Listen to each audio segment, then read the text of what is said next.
we have to find each difference. In the first example, we have two integers to subtract. How we do this?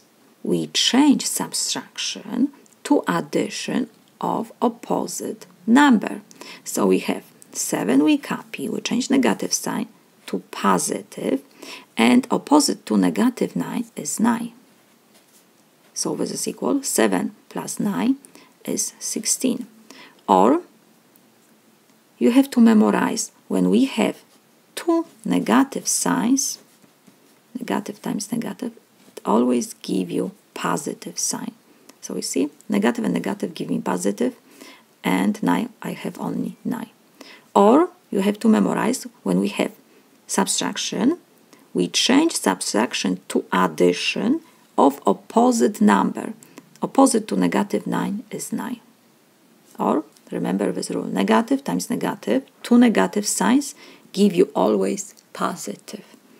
Next example, we have negative 4 and we have minus negative 20. So again, you can remember that negative and negative give you positive, or you have to remember that when we have subtraction, we change subtraction to addition of opposite number. So we have negative 20, so opposite is 20. So this is equal. It's the same. Negative and negative give you positive.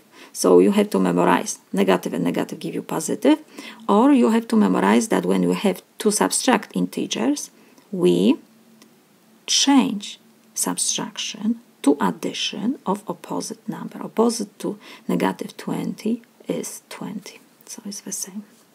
So now we have negative 4 plus 20.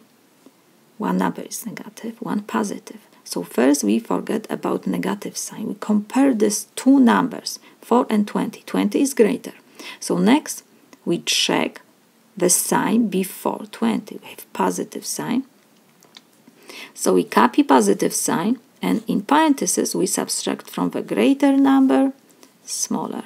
So this is equal. Positive sign we don't have to write. 20 minus 4 is 16.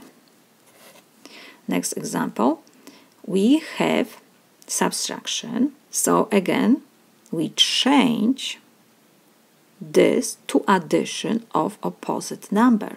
So negative 11 we copy, we write plus, opposite to 5, because here we have 5 only, here we have negative. So opposite to negative 20 is 20. Opposite to 5 is negative 5. So this is equal. Now we have addition of two negative numbers. So we copy negative sign and we just add these numbers, 11 plus 5. So this is equal. Negative sign we rewrite. 11 plus 5 is 16. So this is my solution.